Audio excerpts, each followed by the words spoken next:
right, welcome back to the BFR Podcast. My name's Dave. I'm joined by my co-host, Ficky. Today, we have DWC hopping back on the pod. We're excited to bring him on, but Ficky, before we do, man, how you doing? I know you moved. Do you have AC? Yes, do have AC, which is the most important thing. Thank God. If I moved somewhere we didn't have AC, we would have some problems, right?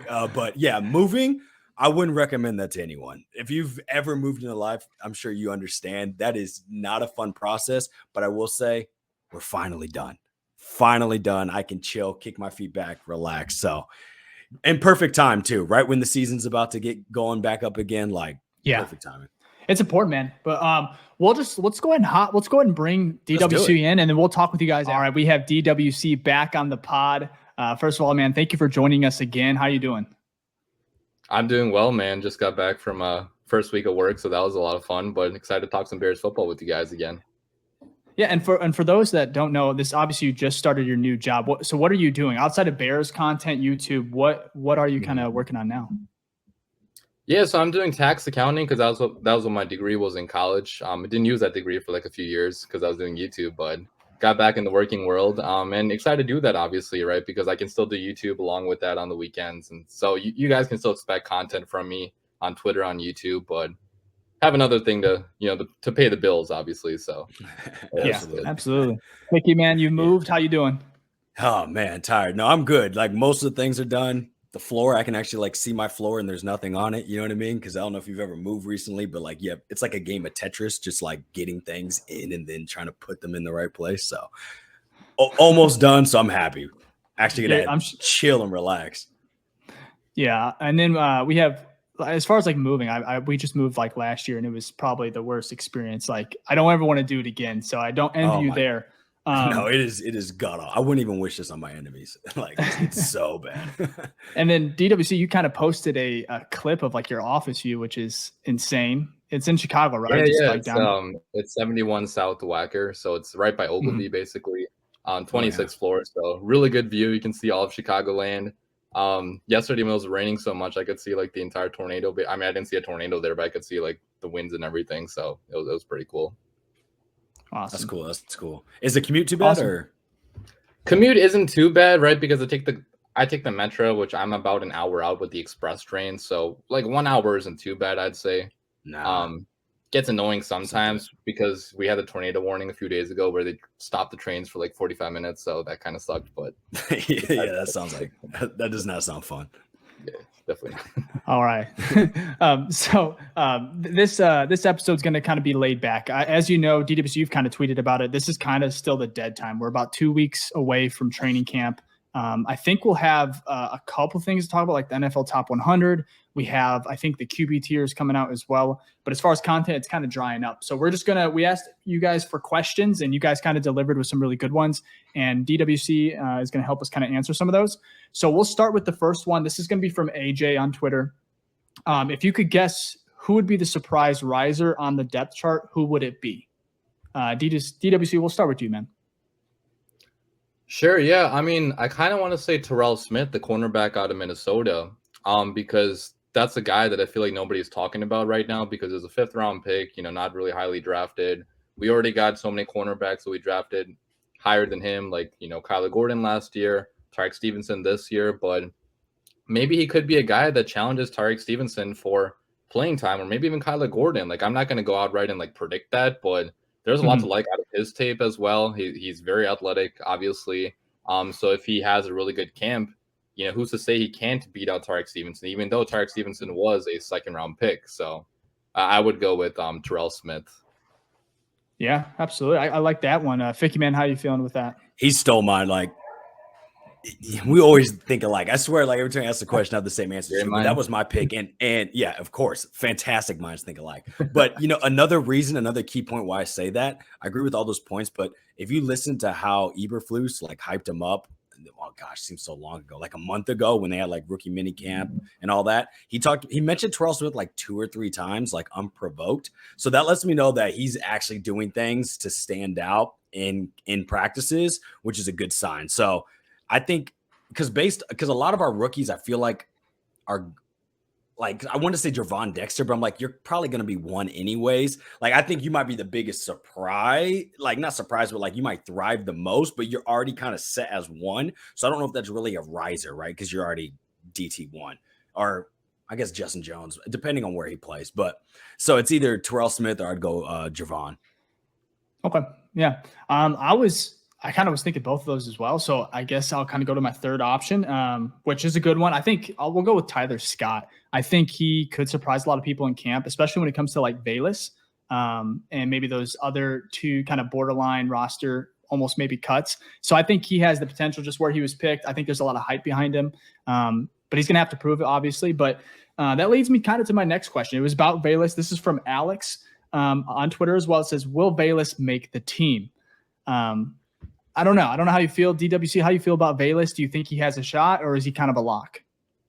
He'll make the team. I mean, he's not a lock, obviously, because he wasn't that good last year. He was a third round pick, so he will get a longer leash in that regard. But we do have so much receiver depth now that where he's not going to be guaranteed a starting spot or a roster spot. But if you look at his average kickoff return yards last year, he was actually number 3 ranked, in the entire NFL, which I know he had obviously like fumbles, but that was on the punt return. So like, at least for the kickoff returns, he was really good last year.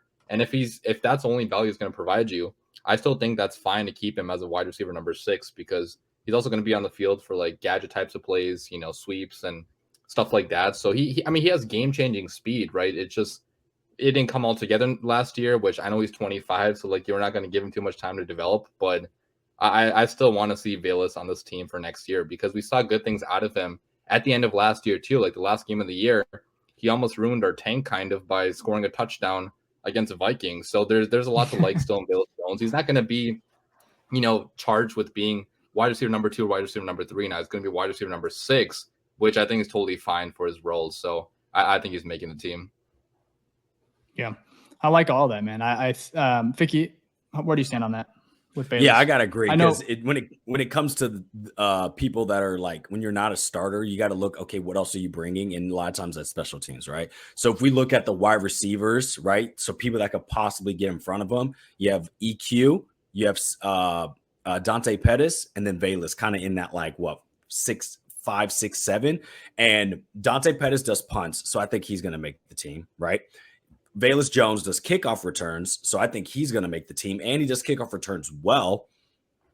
EQ doesn't do anything special teams. So if there's anyone that's going to get that will not get as much playing time and has a likelihood to be cut because he can't contribute in other areas, it's probably going to be EQ over Bayless, in my opinion. Also, let's think about this. Like, this is how GMs are. When they draft someone, they're going to hold on to them as long as they can, because that is tied to them. And this was Poles' first draft. So you think that man's going to be like, nah, this is my first mistake, and then cut him right away? He would really have to be like disastrous, or, just not the only reason I can see him getting cut if he doesn't have like the mental fortitude. So like, they're like, oh, this man's half-assing in practice and not really giving it all. But I don't think that's the case. It's just kind of like, he just wasn't that good last year. So I think he'll probably make the team. So I agree with Rashad.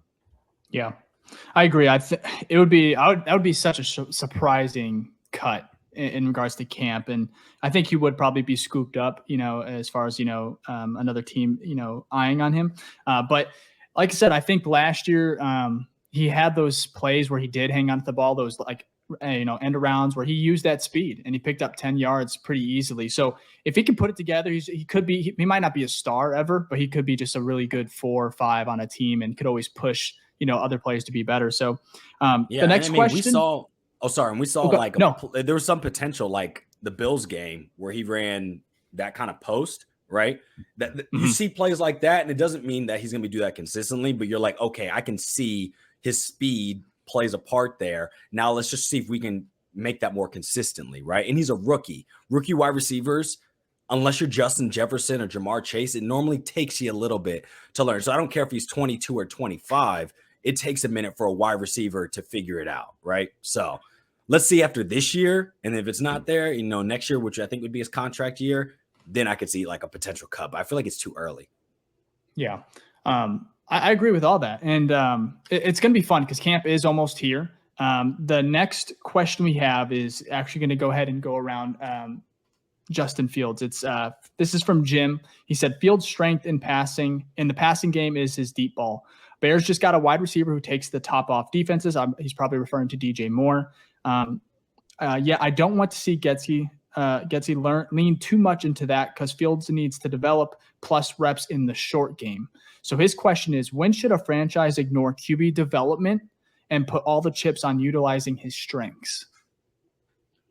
Well, to develop him, develop him, you're going to need to develop a short passing game, right? Like we can't have what happened last year be the same thing next year. Otherwise, he's going to not be on the team probably in 2024, right? So there has to be some type of short passing game developed naturally for him to develop as a quarterback. So I think that Getsy is going to emphasize this next year. He kind of did last season too. It just didn't work out because Fields sometimes was not very accurate with the football in the short routes, and also the receivers sometimes ran the wrong routes or the offensive line didn't hold up. I mean, that is the biggest criticism of Fields, though, that I will agree with, that he needs to get the ball out faster on the shorter routes, which I think he will this year. I mean, he was learning the system for the first time last year. So I totally agree. Like, I think to develop him as a quarterback, you're going to have to develop that short passing game, because to survive in the NFL as a quarterback, you can't just always have that 60-yard deep bomb or like a 70-yard touchdown run. You have to get the 5-yard dump off here, the screen pass there.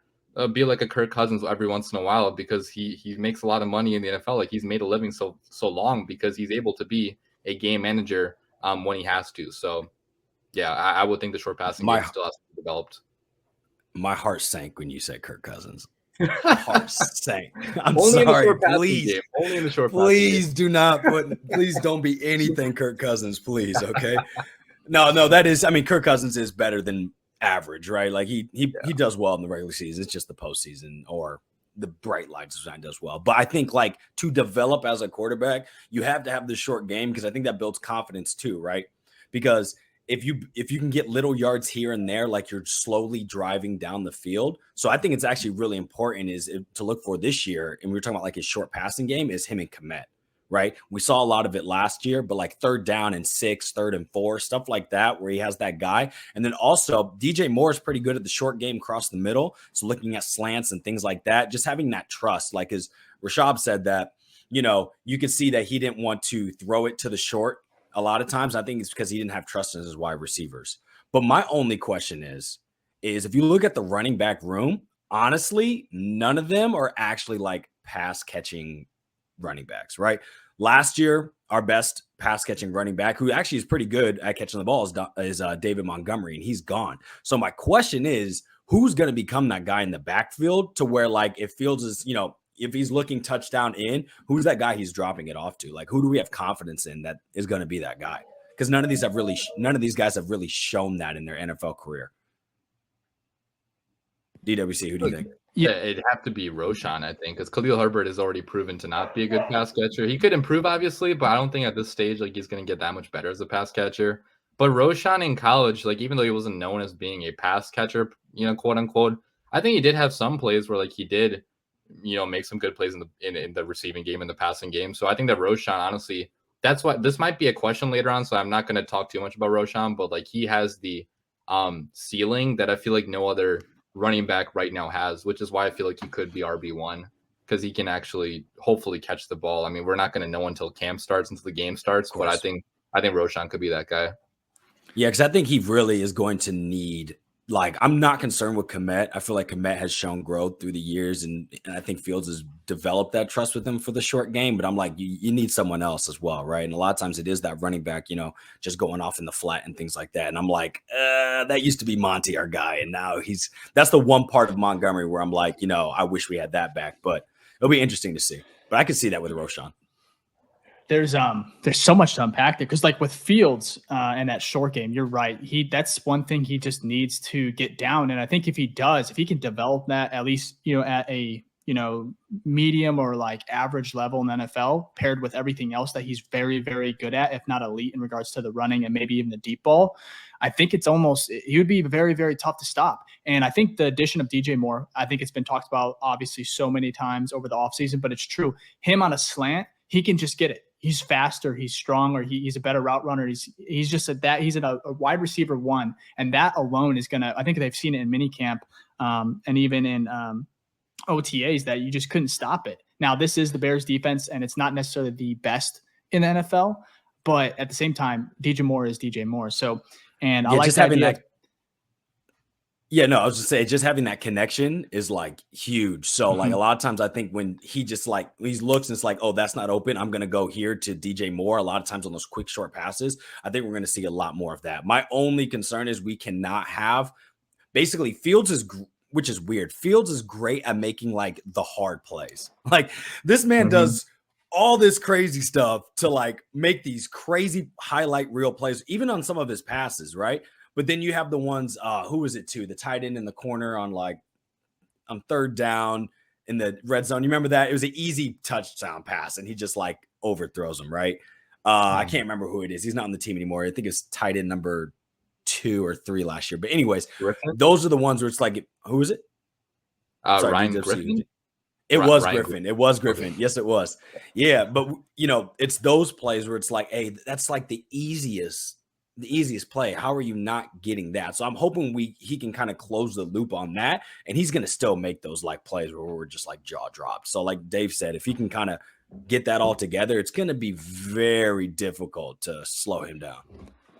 They changed his footwork last year too, which is, sorry to interrupt, but they changed his footwork last year, right? Which is why I feel like maybe he wasn't the most mechanically in tune last year. So maybe going to year 2 in the same system, the same scheme, the same coaching, maybe it's going to help him out with getting the ball out quicker, with getting good form on his throws to make them more accurate. Because I feel like in year 1, that he wasn't like as bad on the short throws as compared to like last year sometimes. Yeah. So. And he talked about that. I mean, it's a learning experience anytime you have to obviously switch something up that you've been doing for, 2 or 3 years.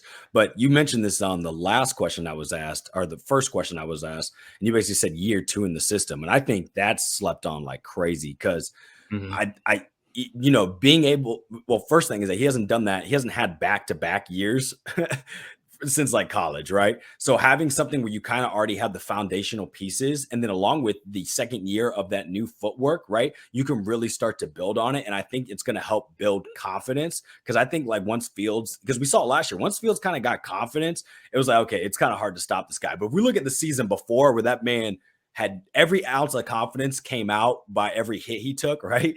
And you could see how he'd play, right? So I'm hoping that this second year allows him to feel more comfortable in it. And then also, like we said, with his wide receivers having that comfort with like DJ Moore and Cole Kmet and Darnell Mooney. So I'm excited to see that.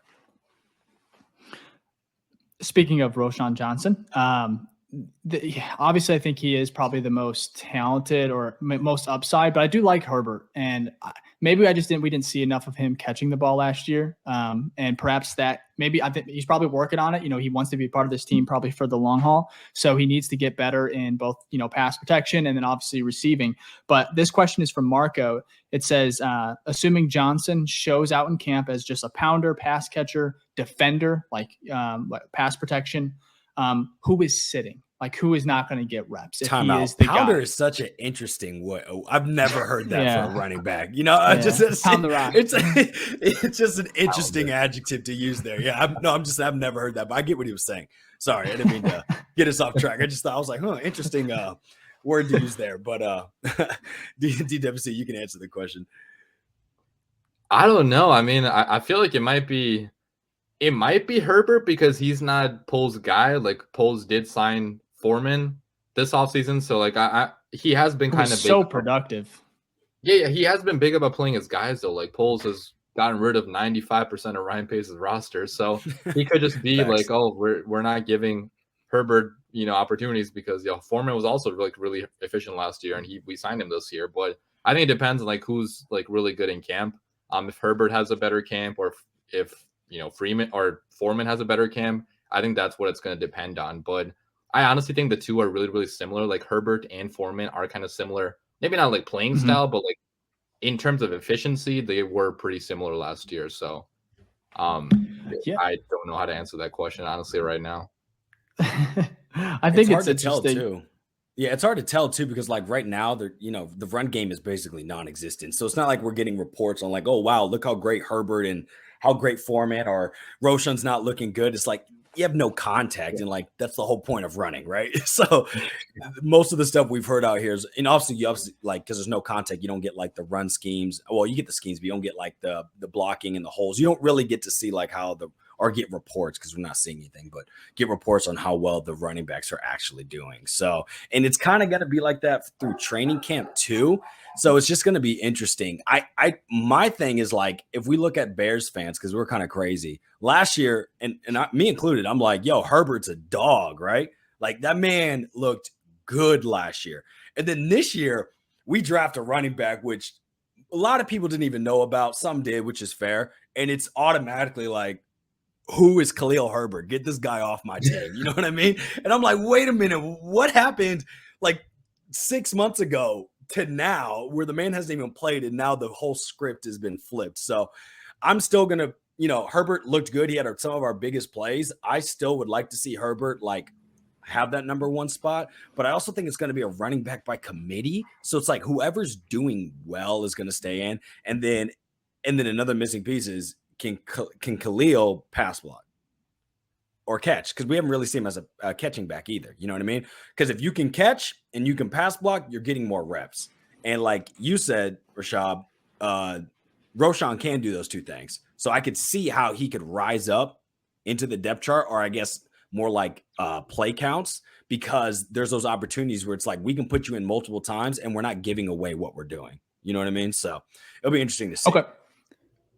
So this leads me to this. This was not a question per se, but it was news that broke today, and it was Josh Jacobs. I'm sure we've heard of him. He's due a contract, and there was a report from Garrett Podell, and it was the top 5 potential landing spots for Josh Jacobs. And there hasn't been a lot of chatter with the Bears at all on him, but out of nowhere, the Eagles obviously are number 1.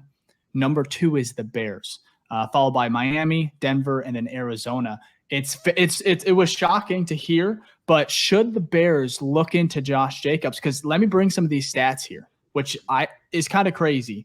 So 2020, he had 12 touchdowns, over 1,000 yards.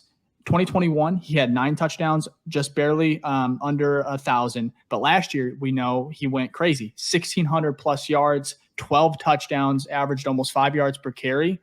The Bears are there at number 2, which is weird because obviously they have a lot of money still. But DWC, like, is this ridiculous, or what do you think? It's ridiculous, in my opinion. I don't think the Bears. He's obviously the star. Like, I'm not gonna like deny he's a good talent. Like, it'd be good to have him on the Bears for sure. But we've seen around the NFL, like paying, especially we'd have to pay draft capital for him because he's under contract, or he's going to be under contract for the Raiders on the franchise tag. So we'd have to pay like a second, third round pick for a running back. So trade that draft capital and then give him a big contract extension too after you already signed, or after you already drafted a running back in round 4, which a lot of Bears fans are high on. We already signed, Foreman too. I don't think it would make any sense because right now we do have 3 pretty solid backs, right? And Fields is a runner with the football too. So I don't think it would be necessary for the Bears. Like, the incremental difference from what we have right now to Jacobs is not as high as the incremental difference from like our edge rushers right now to what we could get by signing like a Yannick or like trading for Daniel Hunter. So I don't think we should go for Josh Jacobs, even though he's a really good player. And also Poles is not, he's shown that he's more of a modern GM. That man is not, he's doing running back by committee, right? That's what we see. And that's what we're seeing with a lot of modern offenses. That man is not giving up draft capital and paying the bag for a running back. That's not happening. And then also we have to, we forget Josh Jacobs is because of the Khalil Mack trade. So it'd be interesting that now we give up draft capital to the Raiders, who then draft Josh Jacobs, which then we in return say, here's more draft capital to have you on our team. No. Ryan Pace, maybe. Ryan Poles, absolutely not. So this is ridiculous. Damn. I like Josh Jacobs. I think he's a great player. I think it would just be hilarious if he ended up being in Chicago. But same thing with Philly being number 1, which they have Swift now, which doesn't make a lot of sense. So maybe this is just bogus. Maybe, or like I said, there's not a lot to talk about. So maybe they're just throwing it out there. Someone also said, I mean, if the Bears or the Raiders are trying to look kind of sell some players or kind of trade some people away. Maybe Max Crosby could be a really fun one.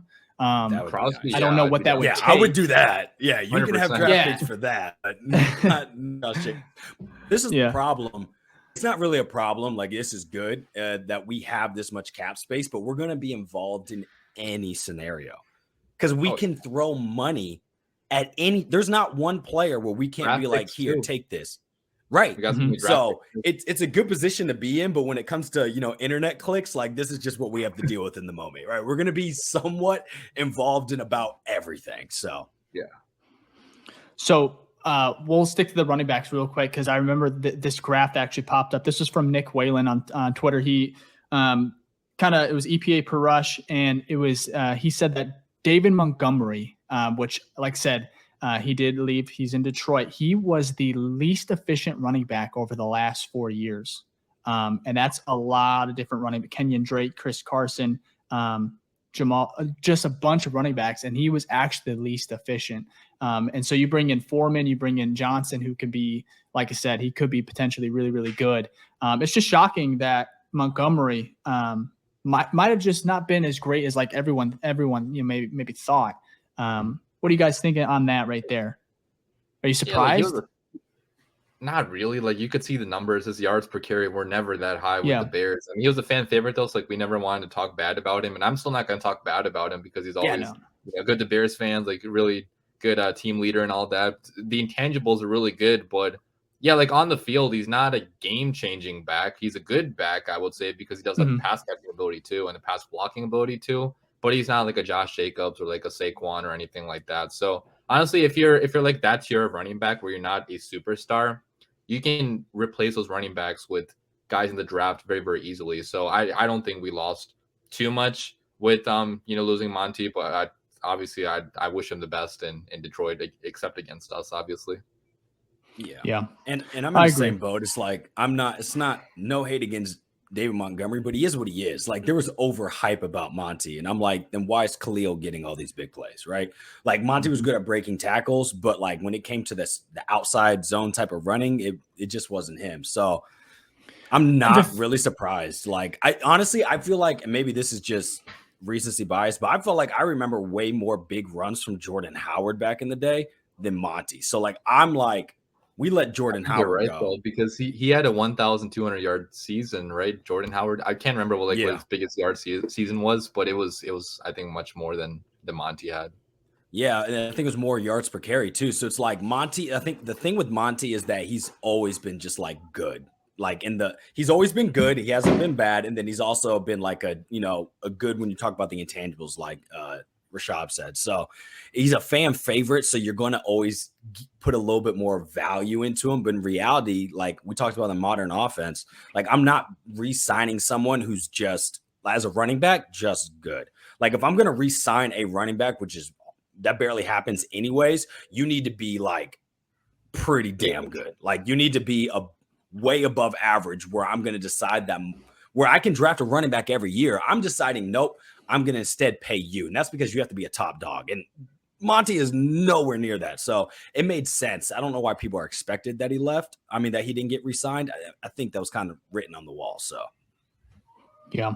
Honestly, man, when's the last time we had like a running back, like Bobby Fields is not a running back, obviously, but that has some juice, like that can really take off, and I love Johnson. I love Montgomery. I like Herbert. Even he isn't that guy that could, is fast. Let's just put it for, a guy like Herbert. Justin Fields type speed. Well, no one's we haven't had anyone Justin Fields type speed, like 4.3. That's fast for some of these running backs. Mm-hmm. What was Chris Johnson? Wasn't he like 4.31 or 4.2 maybe? Like 2.8, I think. Yeah, he was normally. I think the wide receivers sometimes are faster than the running backs because they're a little bit leaner. Yeah. Mm-hmm. So, but I mean, honestly though, Khalil's actually pretty fast. Like some of his big runs is because he just outran people. Like he hit the hole and he was gone. He's probably our fastest running back because even Forte, I don't think Forte was like he was never fast breakaway speed. But that man could hit a hole though. He had vision. I worded that weird, but really good he had great ball carrier vision, and he was great at like elusiveness. Like he could one cut and then go here and there. So, but yeah, we haven't really had someone where you're like, oh, that's breakaway speed. You know what I mean? Like an Isaiah Pacheco. I mean, Tariq Cohen had breakaway speed, but he was kind of like a gadget type of player, not like an every down back. And no, that's actually a great call out. Yeah, because Tariq's the closest, and he was fast as can be, but too many injuries. That's what I'm thinking. Yeah, Tariq was he was that shifty, that just a different type of back. And I feel like I like Foreman. I think he's actually I think it was 4.3, 4.4. I think he's a little fat. He's actually a little faster. Yeah, but I think he's probably lost a little bit of speed though, just because of age. But like, I think honestly, Khalil is good enough to be that, like, they always say that lightning and thunder analogy that people always say. I think Khalil's definitely our lightning guy, right? Because I think Foreman, Roshan, they're more of the, as that one guy would say, pounders, right? So I think, we do at least have one person that can run that outside zone, and you can kind of be like, let me just beat you around the edge. So, yeah. And like I said, we always have Fields to kind of go back on where he could. You could call his number and Wait, are you saying Fields is a running back? Is that what you're saying? No. He's a quarterback that is the best running quarterback in the NFL. And that's a dangerous weapon to have, especially if he can kind of put, the short game and everything together. I have a question for you guys. How much, sorry to interrupt again, but how much do you guys want Fields to run next season? I think me and Dave are we have different opinions on this, but go ahead, Dave, if you want to go first. Man. All right. The problem is, people are like, oh, could he get hurt? But he does a very good job of protecting himself. He could do a lot better, but he got better as the season went on. So for me, don't take away his legs at all. Like if I'm coaching him, which I'm not, but if I was and I was, smart enough to be in that position, I feel like utilizing him on this team and being like, hey, if you see an opportunity to go get 40, go get 40. Obviously there's an emphasis on the short game. There's an emphasis on just being a better passer. And I think it's going to happen. He's going to progress there, but don't ever kind of, cuff him up and say, hey, you can't run. Don't do what that no one else can do on the field, because he's the best athlete. We've seen him run from guys that are corners that are running 4.3s. He's just faster than everyone else. And so to limit him, I just don't like that. But at the same time, I don't want to see him running as much. Obviously, especially putting the shoulder down. I liked him doing it last year, in Detroit, versus Detroit at home. That kind of scares me too, because Jay Cutler, sometimes he would do that and it would be the end of the season, So I don't want him to run as much, but I don't want him to be afraid to run or feel like he is kind of in concrete and has to be that Peyton Manning drop back passer, similar to what Matt Nagy was doing. So I think there's a happy medium. And I think you're there too, Figgy. I don't think you don't want him. No. Of course not. Of course, you can't watch last year and be like, I don't want to see him take off ever again. So he does have a rookie right tackle who I think will be good, but it is a rookie right tackle. So that man is going to run at some point. Let's be real. Like, there's going to be people that, the hole closes and that man's got to dip out, right? So I think we're going to see some of those. Those are actually the ones I'm more scared of, because in those ones, they're not planned. So you don't always have an idea of where you're going to go or where a safety area is, right, to get down quickly. I'm actually pro designated run. I want to see less of them, but I still want to see them. If we kind of look at how those are safer. Right. You look at Jalen Hurts, they had so many pistol offense. I think it's kind of like pistol, where they would designate kind of like a QB sweep or a QB power, things like that. I'm definitely okay with that, because you know exactly where you need to get, and then you can slide down, a 6-7 yard run. And of course, there's going to be some where you break away as well. If there was no injury, obviously that's not a real world. This isn't Madden.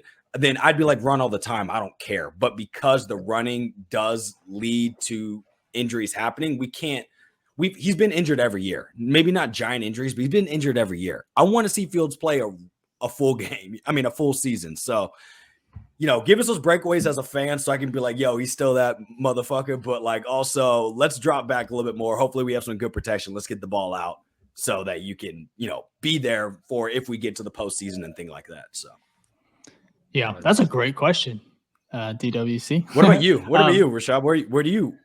I agree with both of you guys. You guys already stole the show there. Yeah, he should still run, because he has the legs that nobody else in the NFL has besides Lamar Jackson or Jalen Hurts. Yeah. So you can't just take that all away, because then that's taking away one big part of your offense that makes us so dangerous. If Fields does develop as a passer, that's why I feel like he could be an MVP type of quarterback, because nobody else in the NFL besides for a few guys can run the way that he can. So you have to count for him in the run game too, which is frees up a man for the QB spy, right? So Totally agree. Like he shouldn't be running for another 1,100 yards next year. I think that'd be too much. But if he has like 700, 800, like Jalen Hurts kind of had last year, I'd be totally okay with that because Jalen Hurts also had almost like 4K passing yards as well last year. So, and that's my thing too, is like, not only if you have 1,100, that also tells me the line was probably garbage again.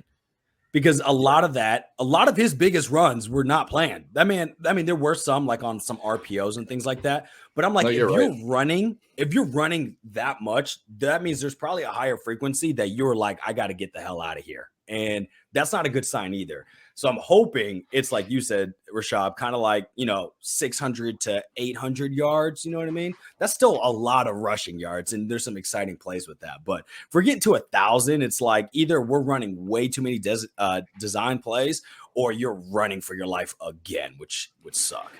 The thing with that though is he almost broke the rushing record, and they didn't start utilizing his legs till week 7. So the fact that you're going into week 1 and you kind of have a solid foundation of like, okay, this is what works. This is what we're comfortable with. And then you got to factor in those 20, 30, 40, maybe even 60-yard runs that can pop off at any moment. So I think he could just get to 1,000 in a very easy way because he has the full 17 games now instead of just like 10 or 11. And that right there is like I said, I think the biggest argument is like, we don't want Fields leading the team in rushing. And I'm like, I think he can, and it might just be accidental because of the QB runs, of course, but then those 60, because there's no one else that can really do that. But also running back by committee too, as well. So like like when Fields is running, he's not splitting the runs with anyone. You're right. So if he's at 500, 600, or if like Herbert and Roshan or Foreman, however that kind of goes, however that falls, if it's 500, 600, or 400 there, Fields could get 700, 800 and still lead the team. So I did the math. So for 17 games, 1,100 yards, you're going to be looking at like 65 yards per game. That's a little too high for me. So I would not want that. Like, that's a lot of rushing yards. He could break it off today's NFL. Though. That's the thing. Like, he could break it off at one run. But that means per game. Yes. I would say like if I saw like every week, ideally there's like 30, 40 rushing yards. For me, that's like, okay, there's a third down, nothing there. You ran here, maybe a couple of designated plays. You got 10 and 15 or something like that. I'm cool with that. Getting to like 60, 80 and it's multiple carries, not like one, right? He could easily, like Rashad said, just break one off. That's where I'm kind of like, I want less of that. Let's convert those to passing, right? But again, I'll take it anyway. I'm not going to complain if Fields, again, goes crazy running. I think the problem is that we want to make sure that he's also passing. Like, we see the improvements in passing. I know what you can do with your feet. I need more evidence on your arms. So we need a 4K yard passer because we still have not had a 4K yard passer. And I'm really confident Fields is going to be that guy eventually. I'm not sure if it's going to be this year, but some year down the road. I was just about to ask you. He is because he's the best. I still think he's the most talented thrower of the football in Bears history. We just have never had the structure around him to accentuate those abilities as a passer. So I know Bears fans seeing this, they're going to be crying in the comments like, oh, he's never had even above 2,200 yards. How are you predicting him to have 4K yards? Because he did that in college when he actually had good weapons. So I do think he could be the Bears' first 4K yard passer. Again, maybe not this year because he's still learning, system and with these new guys, but maybe next year. I just wrote about, kind of blogged about that, to be honest. I think it could happen this year. I know that's probably a homer take or whatever, but man, this offensive talent, he hasn't had it since Ohio State. And I think there is already, like I said, emphasis on the passing game. So if everyone stays healthy and that 17th game, I mean, obviously it might be too big of a jump this year, so it might not happen, but I think it's possible. I think there's like a 40% chance, maybe even a little higher, that he could eclipse 4,000, especially if he's not running. What if it starts clicking and that short game, DJ Moore, Darnell Mooney, Chase Claypool comes out of hibernation, becomes like a pretty good, if not number 2 or a very, very solid number 3. And then the tight end room, it's just, I think there's a lot of weapons there that could be overlooked. I agree with you. It's definitely plausible. I don't know, but it's actually when you break it down like by numbers, you're like, wait a minute, this is not that much. This could happen, right? So if we look at 17 games, right? You got about 235 yards per game. That's not that crazy. And then if we think about like, let's break down the weapons, right? Because there's a much improvement in the weapons. If we look at DJ Moore, his past 4 years, he's averaging at least like 11 to 1,200. So there you go. Let's just say 1,100, right? Then let's do Mooney. Mooney could probably get you like 8 to 900. Yeah, 800. So what? Now we're at 2,000. So then what? Cole Kmet's giving you like 600 every year in essence, right? So there's 2,600. We got 1,400 left. Can we get what do you think for Claypool? What is he gonna realistically? 500? 5? Yeah. Yeah, 5. I mean, hopefully, I would hope so. More. So now we're at 30. Now we're at 3,100. So we just need 900 yards running backs. From the remaining group. Now, depending on how, that's still a lot of yards, but like when you break it down, you're like, oh, you're really not that far from getting it. So, but the thing is, if you're getting at 1,100 rushing yards, you're probably not getting 4,000 unless we're just doing some Kansas City shit and dropping 40 points a game. You know what I mean? So that'll be interesting as well. But I think like here's a question for y'all. What's a successful number then, right? From passing 4,000, obviously we'd all agree that's fucking fantastic. But like, are you good with like, does it have to be 3,000, a little less than that? What's your guys' thoughts? It definitely has to be over 3,000 in my opinion. Like anything below 3,000 is where you're still not being viewed really as a passing quarterback. He's still going to have the running back label across the league because he still hasn't had a 3K yard passing season. So I would say like 3,300, 3,500 would be like my okay range, where if the offense is doing well, if he's still running with the football at that point, still has good amount of rushing touchdowns and all that, I'd be happy with that season. I still would like to see 4K, obviously, above 3,500, but I would be happy with 3,300. Anything above 3,000 passing yards, I'd say. How funny if he was at like 3,990, like just barely. But that confirms the next year or some shit. That confirms the next year he's definitely getting it. Like if he's honestly, I think what DWC said, like if he is 33 to 35, I feel very confident that the next year he can make that next jump of like 500 to 700 yards. Like, come on. That'd be easy. Yeah. If he didn't have 2,200 this year, I think it would be easier to convince ourselves to be like 4,000 easily. Like if you're even like 2,800, but since you're 22, we're asking for a full double. It's kind of like it's tough. But there was games where you didn't have Mooney, where you didn't. There was such a drop off in talent. Luke Getsy wasn't trusting any passes. We were last in the NFL in passing attempts by a long shot. Like it was only like 15, 20. He had 2 games. I was looking at his the attempts, and he had 2 games last year where he threw over 25 attempts. The rest were like low 20s, sometimes teens. And I'm telling you, like Getsy was protecting him. Also, the talent. There's so many factors. So wasn't our wide receivers average 25? What did you say? No, I was gonna say, sorry, but wasn't our wide, because you're talking about the issue with talent. I think our wide receivers were like worse in the league when it came to separation as well. So like, there's obviously the offensive coordinator knows that. So I get why he was like, hey, look, offensive line kind of ass, wide receiver core definitely ass. So like, I get why we were a run first team. It'll be interesting to see like, what's your predictions of like how many, like what would you be comfortable with like average attempts per game?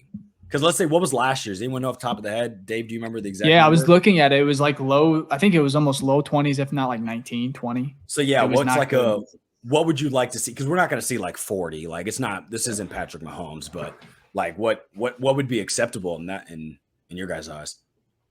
Well, I mean, 25 probably, like 20, 25, 26. I mean, league average is like 32, 33. So we're still going to be way below league average at that point. But get me 25 at least.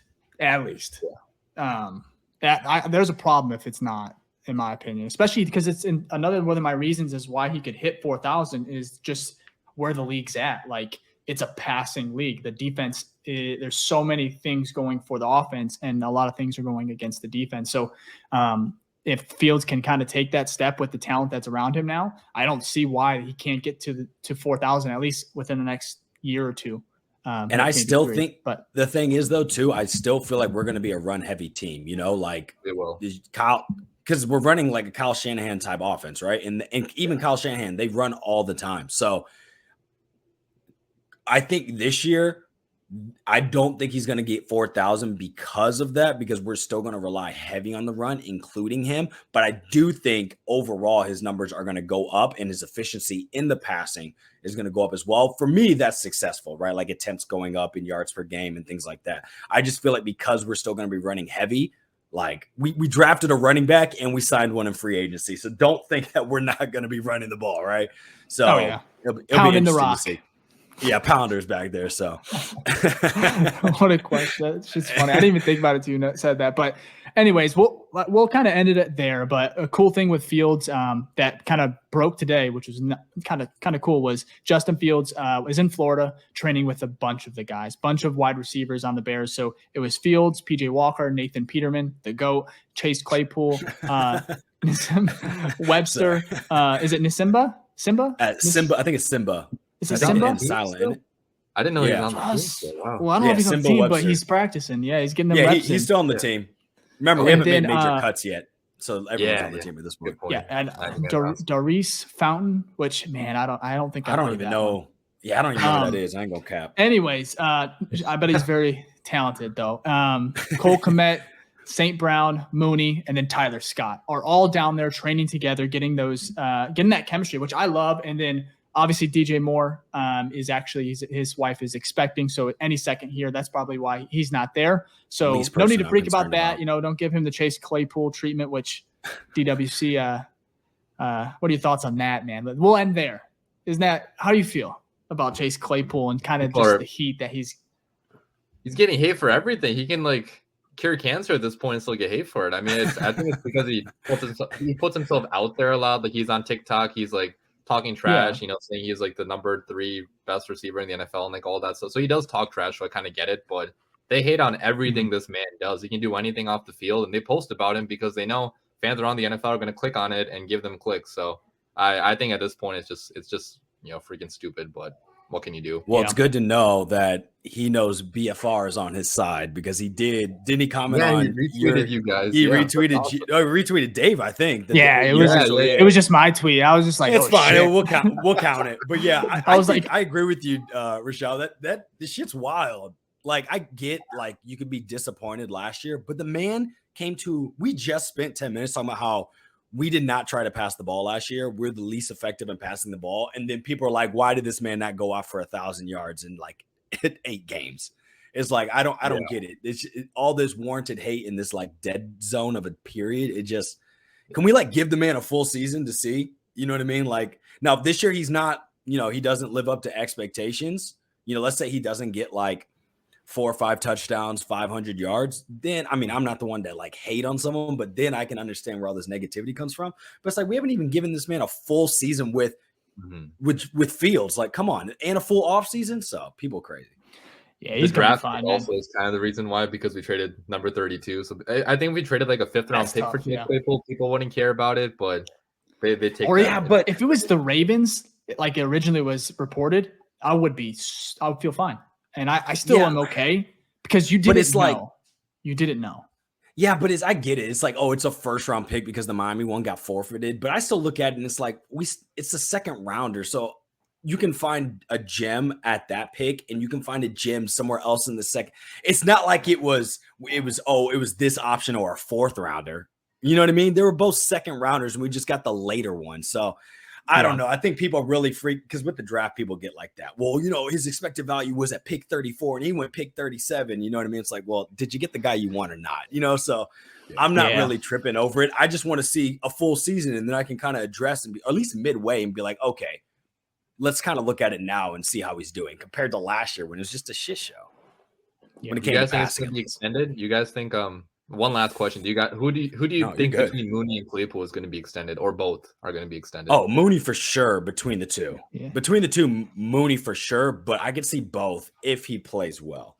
Yeah, it's all on Claypool, because I think Mooney is going to be fine. I think the injury, I think he's going to bounce back, and chemistry is already there with Fields. They're best friends. I think keeping a guy like that around is important, especially if he's producing. And I don't see why that wouldn't happen. But with Claypool, it really is up to him. He just has to produce. If he produces, I think they're going to find a way to keep him DJ Moore, that trio alone, if it could be very good, if not top 12 in the league, as far as if they all kind of reach their potential, and they're all relatively young, so we don't know exactly what their ceiling is. It could be Claypool kind of never gets back to that rookie season, but at the same time, he could damn well imagine get very close.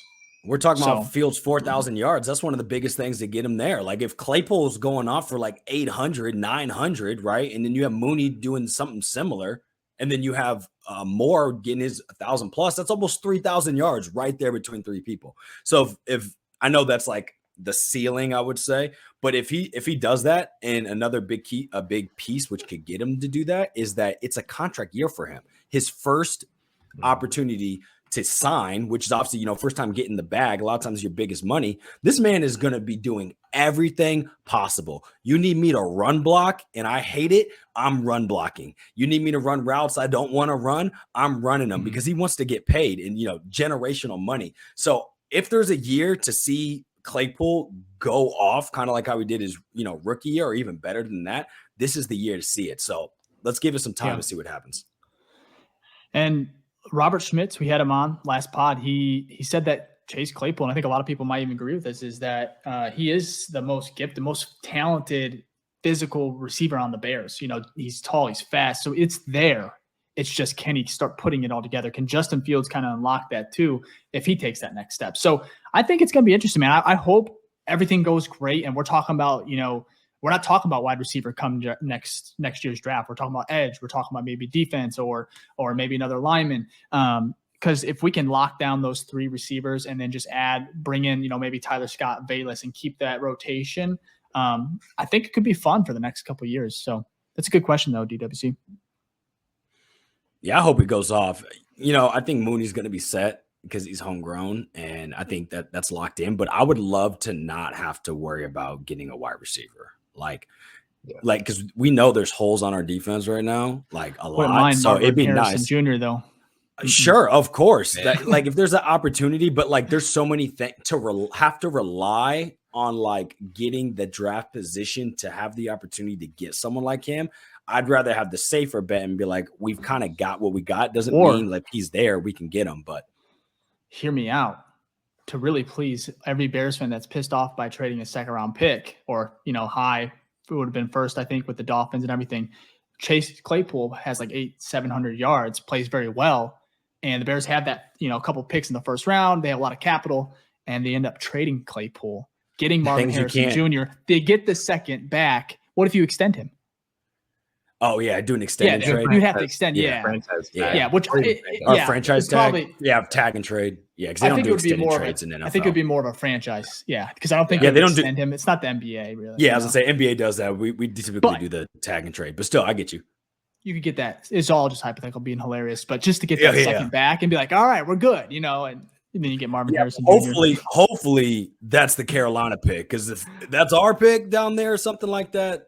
We've got some issues, because obviously the season did not go well. But I guess if you're trading, it would be us trading further back up further like that. Yeah, I'm being ridiculous. It was just being fun. But we want Marvin Harrison, but I think we're in a good position. Think about this. It's the first time in a minute, maybe 2010 with Marshall and Jeffrey and Forte and Cutler and Martellus Bennett. We haven't been here in a minute to where we can joke around and have these hypotheticals about how we can even make this room even more electric, so it's a good problem to have, for once, thank goodness. I agree. Yeah, just a year ago we were talking about EQ St. Brown as receiver number 2. Just a year ago, ourselves into it. Okay, 1 year. I can see this. Yo, last year was crazy. Having to watch those games with tough. I was trying to have myself up for Byron Pringle. And Byron Pringle he only played 4 games last year and got arrested in the offseason. And barely made any plays too. That was our big he was injured too, right? Off-season signing. Yeah. He was, yeah. That's crazy. What a time. What a time to be alive. It's a lot better. We're in a better spot. But DWC, man, we appreciate you hopping on. I know you're excited to finally kind of get some football back here in a couple weeks. Oh, yeah. We'll have you on again probably after once the season actually starts and we have something to kind of assess. But anyways, We'll put all your socials, your YouTube. Obviously, you're an amazing content creator. We appreciate you. So we'll put all your stuff here. And then where can we find you again? Please. Yeah, give him follow. Where can we follow you? Or DWC Prod on Twitter. Yeah, it's whatever handle he puts in the and Threads, right? Yeah. Same on Instagram as well, right? Yeah. It's the Windy City Prod on Instagram. I don't think I could get. There we go. Yeah, whatever. That's all right. We'll put it all in there. Follow the man. He's got great stuff. Absolutely. And then he also has his podcast, which I think you guys are going to be ramping back up soon, right? Once camp starts. Yeah, probably. We've both been getting kind of busy, so I'm not sure when that's going to start back up. But I'll have content on my YouTube channel either way. So yeah. Awesome. Hell yeah. Awesome. We're ready for that highlight. The season preview. Yeah, I gotta start crafting that 2023 hype video. I know that takes you a minute, so I don't want to rush you, but I love it. I can't spend all day just working on the highlight reel, so I'll probably start making that in like a few weeks or so. It'll be out by just start like before week 1, an hour obviously. A day or every other day. Put a couple, 30 minutes into it. How long does that take? I feel like that's got to take forever, right?